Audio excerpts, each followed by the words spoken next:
Señores, bendiciones una vez más en el nombre de Jesús. Eh, Hoy seguimos compartiendo el tema, compartiendo la palabra de Dios, la serie de temas con relación al matrimonio, el divorcio, las diferentes causas de disolución del matrimonio, del divorcio, perdón, las diferentes aristas que están vinculadas al matrimonio. Y hemos venido analizando más de 25 principios con relación al matrimonio, teorías, principios. Y hoy nos toca analizar las diferentes causas de disolución del pacto matrimonial. Las diferentes causas del pacto matrimonial. Puesto que Jesús en un momento fue tentado por los fariseos y dijeron: Maestro, ¿es lícito al hombre repudiar o dar carta de divorcio a su mujer por cualquier causa? Ellos ciertamente entendían, como conocedores de la ley, de que el hombre no podía dar carta, de que el hombre tenía toda la capacidad y la parte legal. El hombre tenía la rienda suelta, vamos a decirlo así. Tenía diferentes posiciones de poder dar carta de divorcio a la mujer y repudiarla. Y ellos tentándole, fueron donde él para hacerle esta pregunta, que si era lícito el hombre repudiar a su mujer por cualquier causa. Jesús le recordó que Moisés le legisló, le estableció, le promulgó la ley con relación al matrimonio, y esto ciertamente fue para dar causa, para dar respuesta, estoy parafraseando, para dar respuesta a una situación de pecado que había en el pueblo, y que ciertamente fue por la dureza del corazón de ellos. Pero le recordó que esa no era la ley de Dios, que esa no fue la ley que el Señor estableció en el jardín del Edén con la primera pareja. Señores, aún en los tiempos de Jesús vemos que este problema no fue resuelto, y hoy por hoy seguimos en las diferentes naciones del planeta con el mismo problema. Países como el nuestro, la República Dominicana, que el adulterio era condenado, ya eso no aparece en la ley. Entonces hoy vamos a analizar las diferentes causas de disolución del matrimonio según la norma, en el orden social, en el aspecto técnico, jurídico. ¿Cuáles son esas causas que establece la ley 136 bis del divorcio acá en la República Dominicana? Quizás en otras naciones hayan otras causas, pero aquí vamos a analizar algunas. ¿Y qué dice la Biblia? ¿Qué es lo que plantea la Biblia con relación a esto, señores? ¿Es lícito al hombre dar carta de divorcio a su mujer por cualquier causa? Jesús dijo que no. Entre esas y otros aspectos vamos a analizarlo hoy en el nombre de Jesús. Invitamos al Espíritu Santo para que nos esté guiando, dirigiendo y usando nuestra vida como canal o puente para ministrar, para traer la luz de Él, la luz del reino de Dios, para que puedan las personas ser edificadas bajo la comunión y dirección y guianza de Él. En el nombre de Jesús vamos a darle lectura aquí a un texto que utilizaremos. Son varios, pero vamos a utilizar este como introducción. Y dice así. Está ubicado en Juan capítulo 8, versículo 4 al 7. Dice: le dijeron los fariseos: Maestro, esta mujer ha sido sorprendida en el pleno acto mismo del adulterio, y en la ley nos mandó Moisés a apedrear a tales mujeres. Tú pues, ¿qué dices? Maestro, decían tentándole para poder acusarle. Pero Jesús, inclinado hacia el suelo, escribía en tierra con el dedo, y como insistieron en preguntarle, se enderezó y les dijo: el que de vosotros esté sin pecado sea el primero en arrojar la primera piedra a esta mujer. Gloria a Dios. Y la Biblia apunta que cuando el Señor le dijo estas palabras, ellos se retiraron de aquel lugar. Algunos dicen que su conciencia comenzaron a acusarle porque no se sentían en las condiciones de presentar la demanda ni la acusación a aquella mujer, porque estaban ante el Rey de Reyes, Señor de Señores, el juez justo. Y Jesús escribía en tierra. Algunos dicen: ¿qué era lo que Jesús escribía en tierra? vengo con la interpretación de esas palabras. Gloria a Dios. Todo lo que se olvidaron de la ley, señores, Jesús se lo dijo, al principio no fue así. Entonces, todo lo que se olvidaron de la ley suprema de Dios, sus nombres fueron inscritos en el polvo, así como Jesús estaba escribiendo en el polvo. Los nombres de aquellos los nombres de muchos se quedaron inscritos en el polvo. Por tanto, al soplar el viento, sus nombres fueron borrados del libro de la vida. A diferencia de aquellos que, como la mujer adúltera, en algún momento cometieron algún pecado y Satanás fue y les acusó, les señaló, pero mientras lo llevaban de camino, se humillaron implorando misericordia y cuando el juez tomó el caso les dijo, tus pecados te son perdonados. Tus pecados te son perdonados. Hoy te cambio el nombre. Hoy eres absuelto, de condenado pasas a ser libre. Vete y no peques más para que no te vuelva algo peor. Palabra de Yahweh. Señores, como ustedes sabrán, para muchos casos los tribunales humanos son incompetentes para juzgar en cuanto al pacto matrimonial que es respaldado por el cielo. En el jardín del Edén vemos la institución del matrimonio, como lo he dicho en otras conferencias, en otros estudios, análisis, de que el pacto matrimonial fue establecido por el mismo Dios. Él fue quien unió a la primera pareja y le trazó los límites, le trazó las normas, los principios, le dijo ciertamente qué era a lo que tenían que sujetarse. Pero vemos que a partir de esa caída de Adán y Eva, pues el pecado llegó al hombre y ya ocurre lo que sucedió acá, que el hombre tiene que tener una tendencia a no perdonar, la dureza del corazón, una lucha de poder a lo interno del hogar, como lo he dicho en otras ocasiones.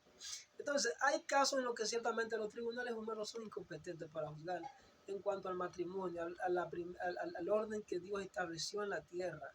Y para ello vamos a analizar varias características. Yo digo que de las varias causas, según la ley natural, Pablo dice, todo me es lícito, mas todo no me conviene. O sea, legalmente yo no tengo un impedimento para hacer, para actuar, para demandar y para tomar la libre determinación de divorciarme. Escuchen esto.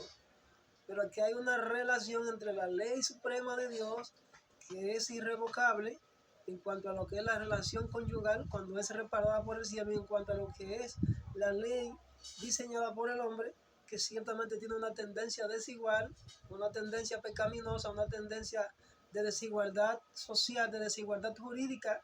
Tal fue el caso de esta mujer que fue llevada ante Jesús para que Jesús opinara, tentándole, y dice que Jesús pronunció sentencia favorable hacia ella. No era que esta mujer no fue culpable, señores, ciertamente esta mujer fue culpable. Lo que pasa es que en cuanto a la ley espiritual, a la ley suprema de Dios, esta mujer alcanzó misericordia porque ella tenía temor de perder su vida en aquel momento, y como Jesús conocía los pensamientos de ellos, que también eran pecadores, porque había una desigualdad en la ley que solamente era apedrear o acusar o matar a las mujeres, más los hombres no eran así. Ellos no pudieron acusarle porque él le dijo, el que te libre de pecado que la mate. Yo soy el autor de la vida y estoy aquí y ustedes la han traído a mí para que yo juzgue. Por tanto, a ella en este momento yo las hallo inocentes y ustedes son culpables. Por cuanto ustedes la están acusando y son también pecadores, entonces ustedes son más pecadores que ella, porque ella se ha humillado delante de mí y ha reconocido su error. Ustedes ni siquiera lo quieren reconocer, entonces se justifican, utilizan la ley para tentarme a mí y vienen a condenarla a ella. Por tanto, ella, al humillarse delante de mí, yo le otorgo el perdón, le tiendo el cetro de mi misericordia y ustedes son condenados. El que te libre que le toque con una piedra fue lo que Jesús lo desafió a ellos muy fuerte. Por tanto, en estos tiempos Jesús vuelve y está desafiando a los hombres. Jesús está desafiando a los hombres y mujeres que están en una condición de pecado y que ciertamente Él le está diciendo, humíllense, arrepiéntanse, arrepiéntanse. Le está extendiendo el cetro de la misericordia a los matrimonios, a las familias, para que se humillen, para que ciertamente no le venga algo peor. ¿De qué algo peor le puede venir a aquella mujer? Digo yo, bueno, la muerte, porque en ese momento Jesús la perdonó y le dio la oportunidad de enmendar su error y de reconocer que había fallado y de arrepentirse. Él le dijo, vete y no peques más para que no te venga algo peor. ¿Qué algo peor le pudo haber venido a esa mujer ahí? Ella alcanzó el perdón y aunque la matasen, yo digo en el cuerpo, y su cuerpo hubiese tenido lugar a desaparecer, pues no así en cuanto a la parte del alma que iba a ser salva porque ya había alcanzado misericordia, pero sí pudo haberle ocurrido la muerte, la pudieron haber matado, porque la sentencia era apedrearla, era la sentencia que había según la norma en el pueblo de Israel. Era una ley totalmente cargada de desigualdad, una ley injusta, porque se inclinaba más para un lado que para el otro. Vamos a analizar las diferentes causas del divorcio según la ley civil. Aquí la vamos a analizar desde el aspecto de la ley natural, o sea, la ley del hombre, aquí en la República Dominicana, no sé en otros países, las diferentes causas, algunas de ellas, y lo que la Biblia plantea, que si es lícito al hombre dar carta, vamos a analizar las diferentes causas. Vemos que, según mi análisis, la ley natural, la ley en nuestro país aquí plantea lo siguiente, aquí sobre el divorcio, específicamente sobre el divorcio. O sea, las diferentes causas por las cuales el vínculo matrimonial se disuelve. Número uno, aquí dice, según la norma, la ley 1306 del 21 de mayo de 1937, dice que antes de tener lo que es el matrimonio canónico o religioso, que esos son otros aspectos que se debe reconocer, que a la iglesia se le ha dado poder y autoridad también para oficializar el matrimonio. Con los ministros que están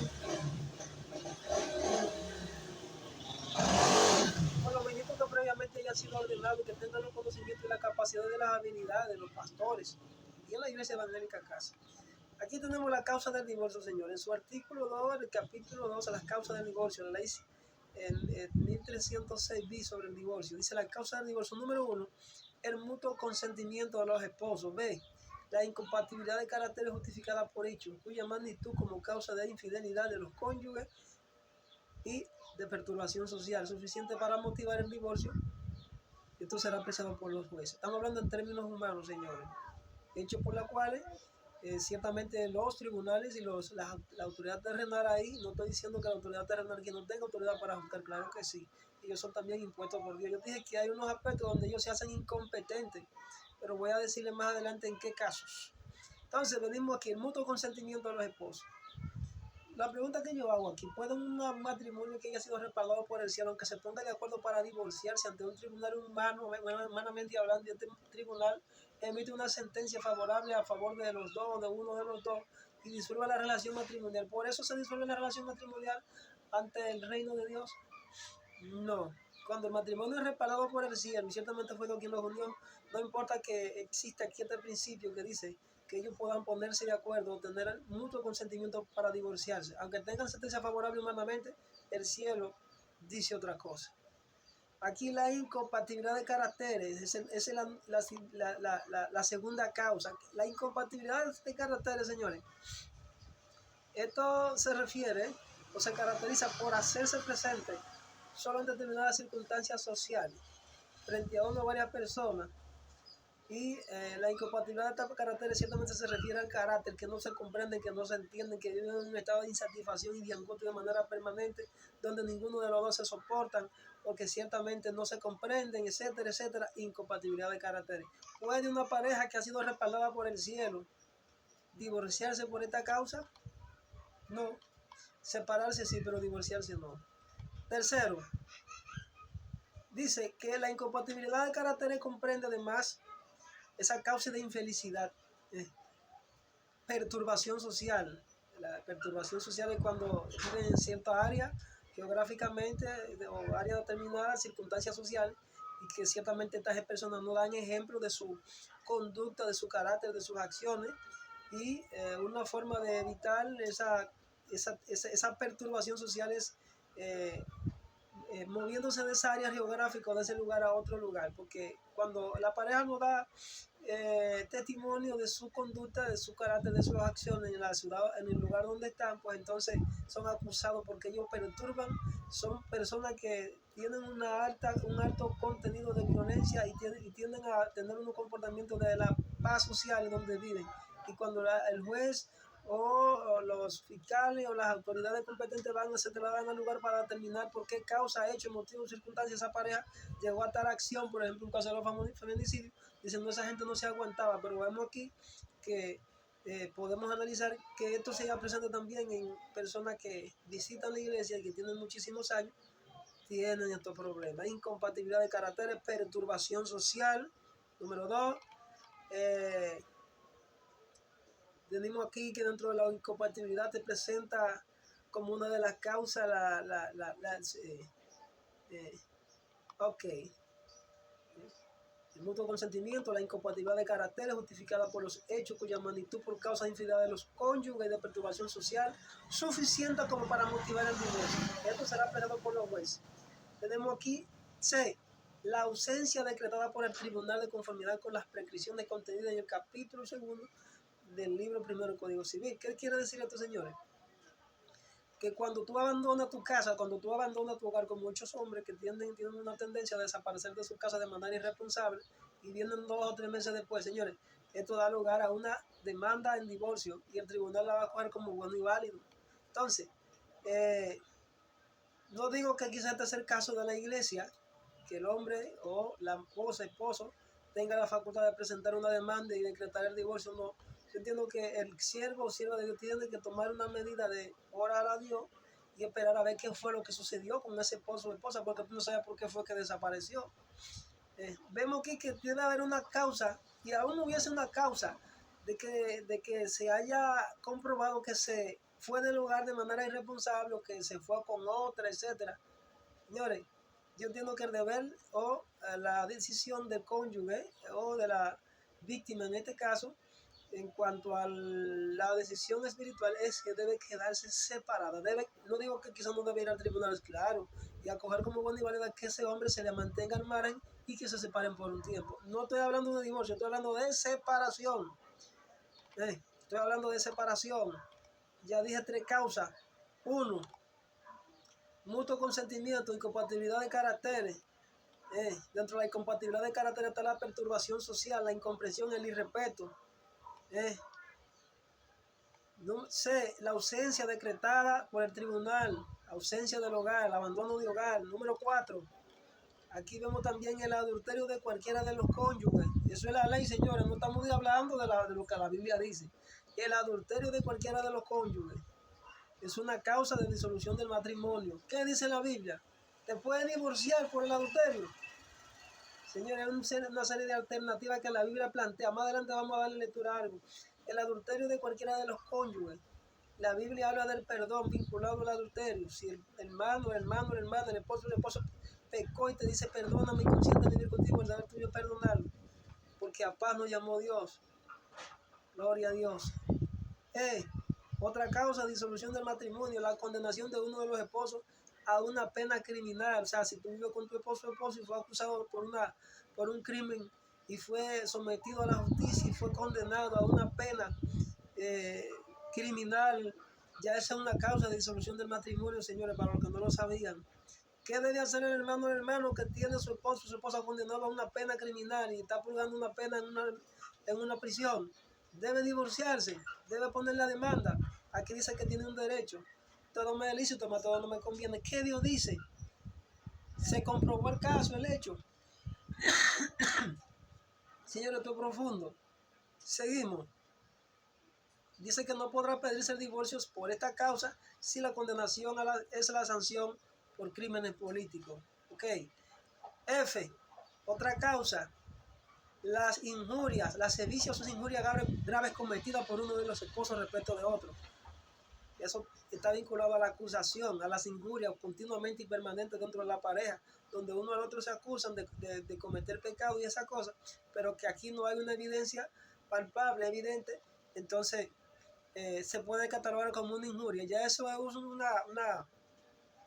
una causa legítimamente que tú tienes para ir y presentar la demanda del divorcio. ¿Debe esto ocurrir entre los cristianos? Es de entenderse que no debería, pero ocurre. G. El número G. Otra causa de divorcio en cuanto a la relación conyugal, el abandono voluntario de uno de los esposos haga del hogar siempre que no regrese en el término de 2 años. Escuchen esto, señores. Este plazo tendrá como punto de partida la notificación auténtica hecha al cónyuge que ha abandonado el hogar por el otro cónyuge. O sea, hay regla. H. Otra causa de divorcio, la embriaguez habitual de uno de los esposos, el uso habitual o inmoderado de drogas estupefacientes. Las hermanos que viven con personas que continuamente le dan problemas y las amenazan. Y la amenazan con matarla porque usan drogas, se embriagan de alcohol, señores. La decisión que mi consejo de manera personal es: sepárate de ese elemento, sepárate de esa mujer, porque ciertamente tú no estás llamado a ser un esclavo por ese o esa mujer que está cometiendo pecado, aunque si a ella conocido dice de Carrió, algunos le aconsejan, no, que hermano, quédate con los hermanos, porque tú no puedes abandonarlo. Oiga, me abandónalo 70 veces. Sepárese de ese hombre o de esa mujer, porque ¿dónde está el pecado? En que te dejes tú matar por él y no cumpla con el propósito y el llamado de Dios, o que tú te separes de él. ¿Dónde está el pecado? El pecado está en que tú no te separes de él. Y la Biblia habla de todo eso. Entonces, esas son las causas legítimamente que establece nuestra ley aquí en República Dominicana para el divorcio. Ahora bien, dije en la parte introductoria que los tribunales muchas veces son incompetentes para juzgar en muchos aspectos en cuanto a matrimonio cuando son respaldados por el cielo. Cuando te digo que son respaldados por el cielo, son matrimonios, personas que tienen unos testimonios extraordinarios de la grandeza de Dios, hombres que son leales, mujeres que son leales, pero en algún momento fueron acusados injustamente. Puedes tú abandonar a tu esposo o a tu esposa porque haya sido sancionado, que le hayan aplicado una sanción, cuando ciertamente tú sabes que fue víctima de un daño. No, entonces hay mucha valoración y muchos aspectos y aristas por donde cortar. Entonces, vemos aquí el caso de la mujer adúltera, cuando ellos se la presentaron para que el maestro emitiera una sentencia de culpabilidad sobre ella, a sabiendas de que ellos estaban siendo injustos, porque la ley así estaba diseñada de manera injusta, que se inclinaba solamente para el lado de los varones, más a la mujer la sancionaba totalmente hasta con la pena de muerte. Entonces Jesús dijo, no, aguántate. Esa no fue la ley que se diseñó al principio. La ley que se diseñó al principio es una ley justa, donde cada quien debe dárselo lo que le pertenece. Ustedes que le están acusando a ella no son libres de pecado. Por tanto, ustedes no son jueces. Miren primero la paz que está dentro de su propio ojo para que puedan jugarla a ella. Injustos. Y se retiraron del lugar. Entonces, los tribunales humanos muchas veces son incompetentes para juzgar los casos en matrimonio que son ciertamente respaldados por el cielo. Yo quiero que ustedes agarren eso. Muchos se preguntan por qué Jesús adoptó una posición rígida con respecto al matrimonio y no comprendió que a veces las relaciones, esto es una nota que copié de alguien, una revista. Muchos se preguntan por qué Jesús adoptó una posición rígida con respecto al matrimonio y no comprendió que a veces las relaciones fracasan. Pablo y los evangelistas tradujeron su mensaje a un contexto cultural diferente. O sea, lo culturalizan, y cuando culturalizan aspectos que son bíblicos, entonces se rompe el hilo espiritual y abrimos pasos al pecado, señores. ¿Qué puede hacer la iglesia hoy? Un día se le acercaron a Jesús los fariseos y le preguntaron en qué caso podía el hombre divorciarse de su mujer. Jesús le respondió que nunca. Escuchen esto, señores. Jesús no aprobó el divorcio. Jesús no aprobó la disolución del matrimonio. ¿Pero de qué matrimonio? El matrimonio que ciertamente había sido diseñado sobre la base del respeto, la confianza, el amor. Ese es el matrimonio, el hombre y la mujer. Jesús, que era en igualdad de condiciones. No le estoy refiriendo a aspectos que ciertamente refieren ahora que queremos comparar la igualdad de condiciones o de rol entre el hombre y la mujer. No me refiero al feminismo, no me refiero a eso, que yo lo he planteado en otras ocasiones. Jesús le respondió que nunca, porque el hombre no puede separar lo que Dios ha unido. Los discípulos reaccionaron molestos y replicaron que si esa era la situación del casado respecto de su mujer, mejor era no casarse. Pero Jesús añadió que, aunque ellos no lo entendieran, esa era una exigencia fundamental para entrar en el reino de Dios. Mateo 19, 1 al 2.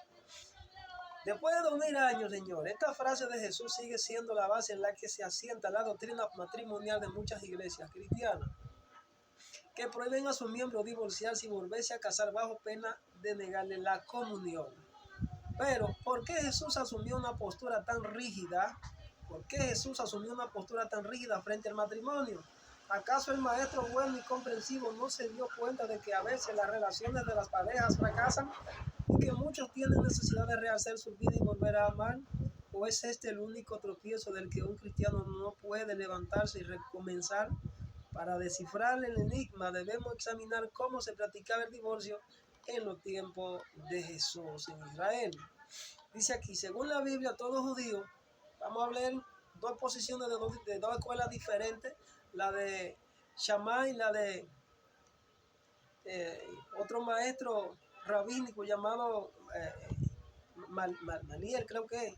Según la Biblia, todo judío, si quería, podía divorciarse de su mujer. Era un derecho otorgado por Moisés, o sea, era un derecho legal. Era un derecho legal, como les dijo. O sea, tú tienes derecho a divorciarte según la ley, pero tú debes analizar la ley y filtrarla por la voluntad del Padre.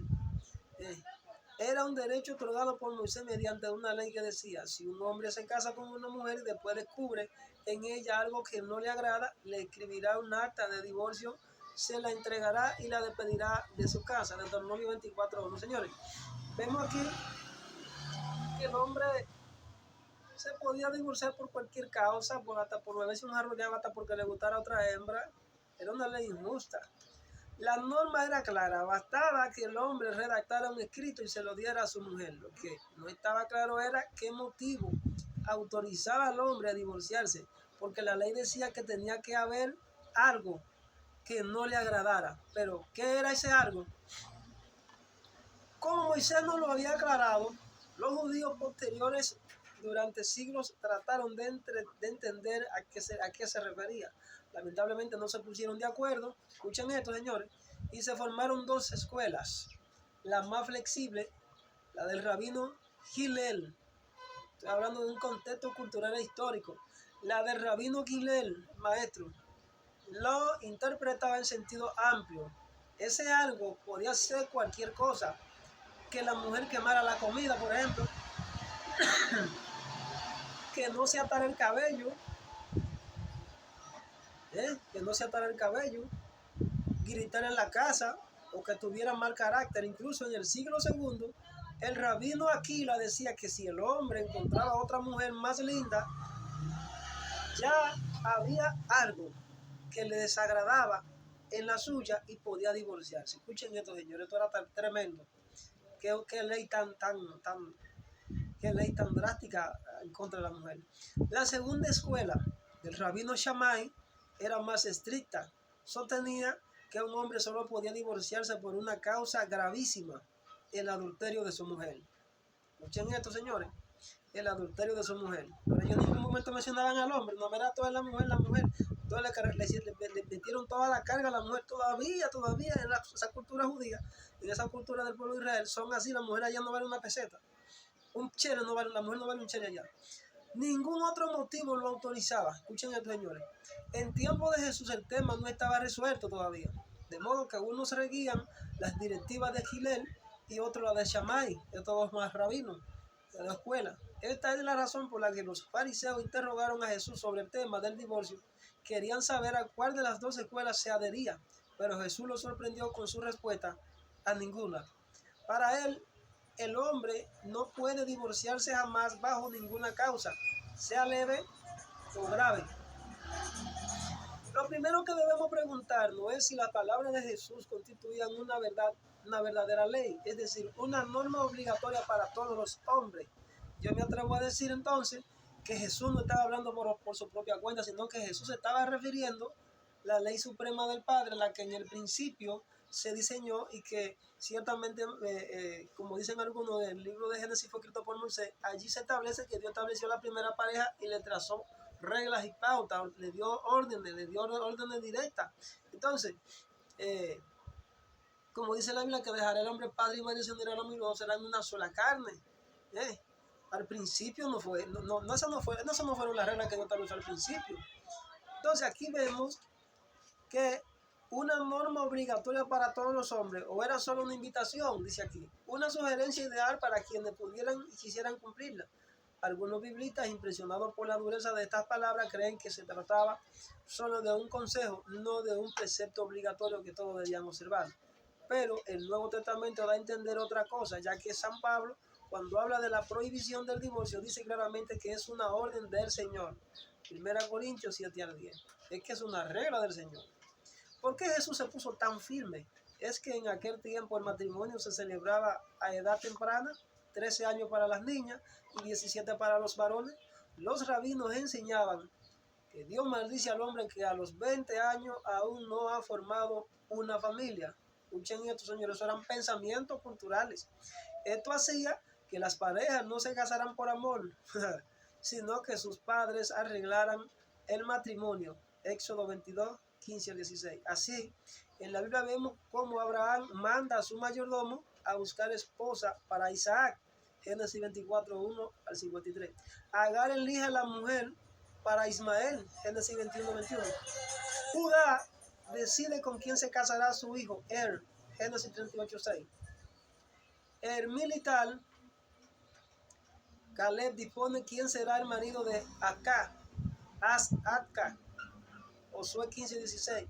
Y el rey Saúl hace lo mismo con Merab, 1 Samuel 18, 17. El casamiento en Israel, pues, no era una alianza de amor, sino un acuerdo social. El hombre necesitaba tener hijos y la mujer necesitaba quien la mantuviera. Escuchen esto, señores. Se trataba de un convenio con beneficio para ambas partes. Esto no significa que necesariamente no hubiera amor en la pareja. Con el tiempo, muchas llegaban a amarse. Es lo que comúnmente han adoptado todas las culturas. Israel no dio ejemplo en cuanto a eso. Yo creo que falló en su misión ahí en cuanto a dar ejemplo en esta ley. No era un arreglo social ecuánime, porque la mujer se hallaba en inferioridad de condiciones respecto del varón. No había ecuanimidad en el contrato. Era considerada una pertenencia, una propiedad de su marido, al mismo nivel que su buey o su asno. Esto lo vemos en Éxodo 20, 17, Deuteronomio 5 al 21. Y este gozaba de diferentes derechos. Así, el marido podía acostarse con otra mujer y no cometía adulterio. Éxodo 21, 10. Señores, ¿qué ley era esta? Pero si la mujer lo hacía, incurría en un grave delito. El marido podía divorciarse si quería, pero la mujer no tenía derecho a hacerlo. Deuteronomio 24:1. Él podía mandarla, dominarla y decidir por ella. Gloria a Dios. En este contexto jurídico y social, era evidente que si un hombre se divorciaba de su mujer y la despedía del hogar, la dejaba totalmente desprotegida. Difícilmente otro hombre querría desposar a una repudiada. Ella debía regresar a la casa de sus padres, los cuales muchas veces eran ancianos, si no habían muerto, y ya no podían mantenerla. Quedaba así forzada a vivir de la caridad pública, en una situación de total precariedad, indefección económica y desamparo social. En algunos casos, la única salida era la prostitución. Gloria a Dios. Resultaba tan degradante que el profeta Isaías menciona a la mujer repudiada como ejemplo del sufrimiento más grande en Israel. Dios usó a los profetas para referirle al pueblo que ciertamente estas leyes no correspondían a la voluntad del Eterno. Esto está en Isaías 54:6. Y el profeta Malaquías, para mitigarlo, llega a decir que Dios odia al que se divorcia de su mujer. Señor, Israel atravesó por una condición de pecado tan muy fuerte. Se aprobaron leyes que no guardaban relación con la voluntad del Padre. O sea, como así muchas naciones han promovido, han promulgado y han creado leyes que van en contra de la voluntad de Dios. Malaquías 2:16. Aún así, si un hombre ya no deseaba vivir con su esposa y quería divorciarse, podía hacerlo sin demasiadas contemplaciones. Por eso Jesús, al prohibir el divorcio, lo que hizo fue ponerse de parte del más débil. Era una ley injusta. Del más expuesto y amenazado socialmente, que era la mujer. Sin embargo, vemos con sorpresa cómo esta orden terminante de Jesús fue más tarde suavizada por los autores bíblicos y adaptada a las diversas circunstancias que le tocaron vivir. De manera que en el Nuevo Testamento le encontramos en 4 versiones diferentes. El texto más antiguo está en primera carta de los Corintios de San Pablo. Dice: a los casados que no les ordeno yo, sino el Señor, que la esposa no se separe de su marido. Y si se separa, que no se vuelva a casar. o que se reconcilie con su esposo, y que tampoco el marido despida a su mujer. 1 Corintios 7, 10 al 11. Hasta aquí Pablo repite lo que dijo Jesús, pero a continuación agrega: si el cónyuge no es creyente y quiere separarse, entonces que se separen. En ese caso el cónyuge creyente no está ligado porque el Señor nos llamó para vivir en paz. 1 Corintios 7:15. Vemos aquí Pablo permite una excepción. Señores, yo he explicado esas excepciones en los principios que le he dejado colgado en la cuenta. Porque él constataba que en sus comunidades, cuando un pagano se convertía al cristianismo, no siempre era acompañado por su cónyuge, lo cual generaba tensiones y roces. Al ver esto, permitió la separación en sus comunidades, alegando una razón importante: que pudieran vivir en paz. O sea que Pablo, apenas 20 años después de la muerte de Jesús, ya adaptó la enseñanza original a la situación misional que le tocaba vivir. Décadas más tarde, Mateo presenta una segunda versión de la norma. Según él, Jesús habría dicho a los fariseos: Moisés le permitió divorciarse de sus mujeres, pero yo les digo que el que se divorcia de su mujer, excepto en caso de inmoralidad sexual, se casa con otra, comete adulterio. Aquí vemos el desorden, una causa, el desorden sexual. Aquí estamos hablando de términos espirituales: el desorden sexual. 1, el carácter. 2, el desorden sexual. Dice aquí, Mateo 19, 8, 9. Para Mateo, Jesús permite una segunda excepción. Van 2 excepciones. En caso de inmoralidad sexual, cuando esto ocurre, el hombre puede divorciarse y volver a casarse, según aquí. En realidad no fue Jesús quien introdujo esa excepción, sino el mismo Mateo. ¿Por qué? Porque la inmoralidad sexual en la comunidad donde él vivía era un tema muy grave y urticante que generaba serias dificultades en la convivencia matrimonial. Por lo tanto, para evitar males mayores y salvaguardar la paz de las conciencias, Mateo autorizó en circunstancias la disolución del vínculo. Señores, estamos hablando de un término histórico, y tocando aspectos que ciertamente son espirituales. La inmoralidad sexual es difícil saberlo. La palabra griega que emplea porneia es un término genérico que puede designar distintos desórdenes: adulterio, incesto, prostitución, vida disipada, flirteo con otro hombre. Por eso la Biblia no se pone de acuerdo, dice aquí, y ofrecen distintas traducciones. Pero sea cual fuere su significado, lo interesante es que Mateo permitió una excepción a la indisolubilidad matrimonial señalada por Jesús. En el Evangelio de San Marcos, el Evangelio de San Marcos, descubrimos una tercera enseñanza diferente sobre el divorcio. Según en su discusión con los fariseos, Jesús dijo que el hombre no debe divorciarse de su mujer. Marcos 10 al 9. Y cuando sus discípulos le pidieron una explicación, les declaró que quien se divorcia de su mujer y se casa con otra comete adulterio contra aquella. Y si ella se divorcia de su marido y se casa con otro, comete adulterio. Marcos 10, 11 al 12. Tenemos aquí una nueva sorpresa. Según Marcos, lo que ahora Jesús prohíbe no es el divorcio, sino volverse a casar. Mientras Mateo decía que Jesús condenaba la separación en sí, debido a la desprotección en la que quedaba la mujer. Marcos no prohíbe que el hombre se separe. Puede separarse. Lo que no puede hacer es casarse otra vez. Esto se debe a que Marcos escribe para los cristianos de Roma, y allí la mujer gozaba de una autonomía social superior y podía contar con medios propios de supervivencia, de manera que la simple separación de su marido no la afectaba en su dignidad. Por eso, un cristiano de su comunidad, si andaba mal con su mujer, podía divorciarse y seguir considerándose cristiano, pero no podía tomar una segunda mujer. Otra posición. Esta no fue la única adaptación que hizo Marcos. También dice que Jesús prohibió que la mujer se divorciara de su marido. Eso jamás podía haberlo dicho Jesús. Él enseñó en Palestina y ante un auditorio judío, y según la ley judía, la mujer no podía divorciarse. ¿Qué sentido tiene prohibir algo que no se puede hacer? Pero como Marcos escribió en Roma, donde la ley sí otorgaba a la mujer el derecho al divorcio, extendió la prohibición de Jesús también a ellos. Pero que quedara en claro que aunque la ley civil lo autorizaba, Jesús no lo consentía. Finalmente, En el Evangelio de Lucas hallamos la única versión sobre el divorcio, que también aparece en un segundo texto de Mateo 5:32. Para Lucas, Jesús enseñó: todo el que se divorcia de su mujer y se casa con otra, comete adulterio. Y el que se casa con una divorciada por su marido, comete adulterio. Lucas 16:18. Según este dicho, Jesús no solo prohibió a un divorciado volverse a casar, sino también a un soltero casarse con una divorciada. ¿Por qué Lucas asumió esta postura? Porque en el Antiguo Testamento los sacerdotes, debido a que eran hombres especialmente consagrados a Dios, no podían casarse con una divorciada, cosa que sí podían hacer los demás judíos. Levítico 21:7. Al parecer, Lucas quiso extender este particular estilo de vida a todos los cristianos de su comunidad para decir que también ellos eran consagrados a Dios y por lo tanto sus vidas debían ser especiales y preservadas de cuanto pudieran deshonrarlos.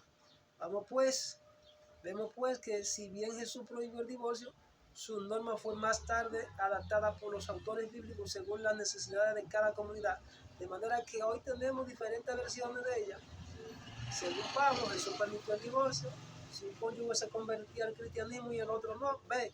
Según Mateo, Jesús permitió el divorcio en caso de inmoralidad. C. Marcos lo que prohibió fue que un divorciado se volviera a casar. D. Según Lucas, prohibió incluso que un soltero se casara con una divorciada. Señores, todos estos aspectos que le terminamos de mencionar, lo hemos venido tratando utilizando lo que se llaman diferentes principios que están en la Biblia. Todos estos principios que yo encontré en esta revista, aquí que di lectura a algo, solamente me circunscribí un poco en la parte histórica, y analicé lo que significa la ley civil. Estamos hablando en un contexto cultural, en un contexto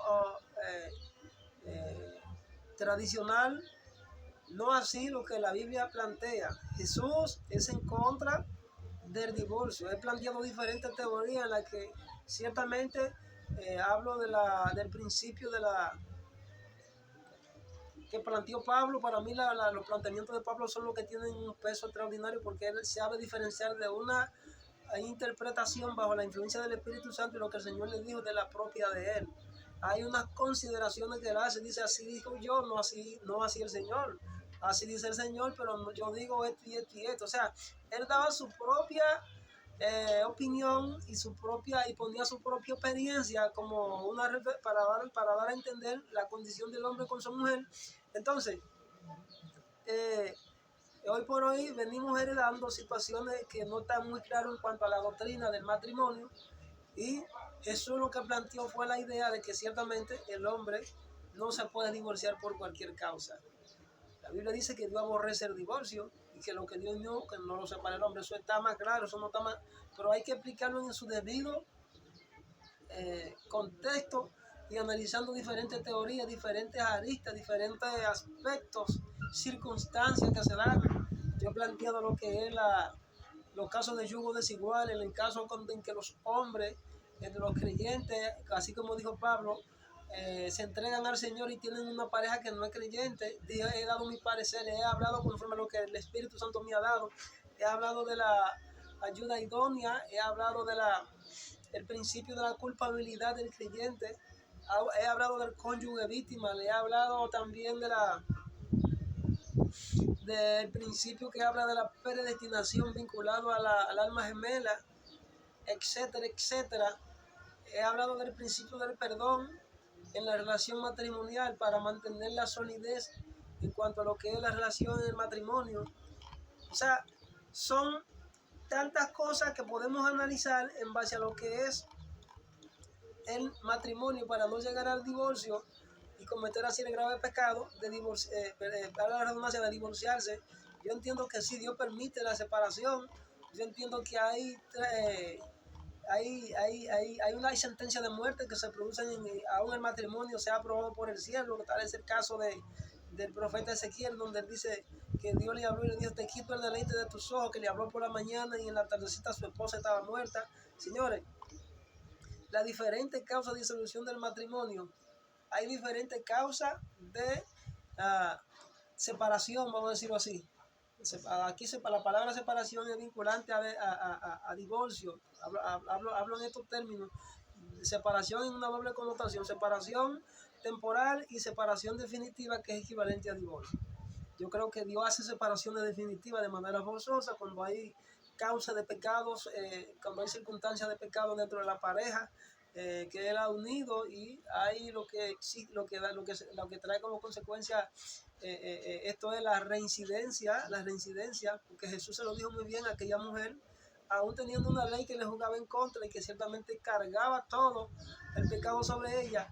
Jesús se lo dijo muy claro: vete y no peques más. Hay diferentes causas de la disolución del matrimonio, y yo digo que no es que no exista, yo digo que no exista la disolución del matrimonio, sí existe, pero viene por causa del pecado. Jesús lo dejó claro establecido y dijo que al principio, que la ley vino para dar una respuesta al pecado, de que ciertamente había en el corazón del hombre que tenía una dureza de no perdonar a la mujer. Y es tanto así que lo demostró creando leyes que solamente descargaban todo el pecado a ella. Eran unos injustos. Así como hoy por hoy tenemos las naciones que crean leyes, ahora están diseñando leyes entre hombre con hombre y mujer con mujer. Se repite el mismo patrón diabólico, atentando contra el diseño divino, atentando contra el matrimonio que Dios estableció en un origen, que Dios estableció desde un principio en el jardín del Edén. Entonces se hace necesario restaurar, reconstruir los muros, reconstruir los diseños e interpretar de manera correcta, bajo la luz del Espíritu Santo, qué es lo que Dios quiere en la vida de sus hijos, en cada caso en particular. ¿Qué es lo que Dios da luz? Dios viene edificando su iglesia. Dios está restaurando los muros, Dios está restaurando los matrimonios, Dios está restaurando la familia. Pero se necesita de gente valiente que estén dispuestos a sacrificarse, a darlo todo por el todo, a perdonar, a seguir caminando. Y yo digo que un antídoto para un corazón que tiene, para para un corazón que ha sido lacerado, que ha sido afectado a través de un divorcio, es el perdón. El perdón es el antídoto. Yo digo que cuando se da el caso de que la persona no tiene la capacidad de perdonar, pues entonces hay un gran problema. Cuando Dios dice que los dos serán una sola carne, y no son ya más dos, sino una sola carne, yo digo que Dios une a la pareja almáticamente, es decir, un cuerpo presente, pero también un espíritu. Implica unidos en todo, señores. Cuando se dividen las almas, quedan fracturadas, fragmentadas, como dijo alguien. Es una alma herida constantemente chorreando sangre, con una herida emocional y psicológica, e incluso hasta espiritual. Tiene una herida abierta, es una brecha abierta, llena de infelicidad, donde el único remedio es el perdón. El perdón le vuelve resistente. Cuando usted se une a una mujer en santo matrimonio y han sido direccionados y respaldados por el cielo, usted se vuelve un espíritu con ella, como dice Pablo. Es decir, usted queda ligado a ella en términos legales, 1, 2, en aspectos emocionales, en aspectos psicológicos y hasta espirituales. Lo que usted siente, esa mujer lo siente, y lo que ella siente, usted también lo siente. Su espíritu, su alma queda ligada a esa mujer y a ese hombre. Por tanto, son dos. Lo que Dios unió, el pacto que Dios unió, es indisoluble por ley, humanamente hablando. Estoy hablando de lo que son respaldados por el cielo, porque hay matrimonios que no son respaldados por el cielo. Pues lo que Dios une, el hombre queda en incapacidad y sin facultad para emitir juicio o sentencia contraria a la del cielo. Es por ello, entonces, el análisis de la teoría de la irrevocabilidad del pacto matrimonial, con consecuencia de exposición a un juicio, donde el plano celestial, los tribunales celestiales juzgan. Por eso dice el apóstol Pablo que ciertamente Dios, los fornicarios y los adúlteros serán juzgados por Dios. Lo que Dios unió no lo separa el hombre. Es lícito divorciarse, señor. Es lícito, la ley no te lo prohíbe. Pero por cualquier causa un cristiano no se debe divorciar. En principio, esa no fue la ley de Dios. Hay que ir al principio, hay que volver al huerto para restaurar esa ley en la vida que está impresa en los corazones y en la mente y en la conciencia de cada uno de los hijos de Dios.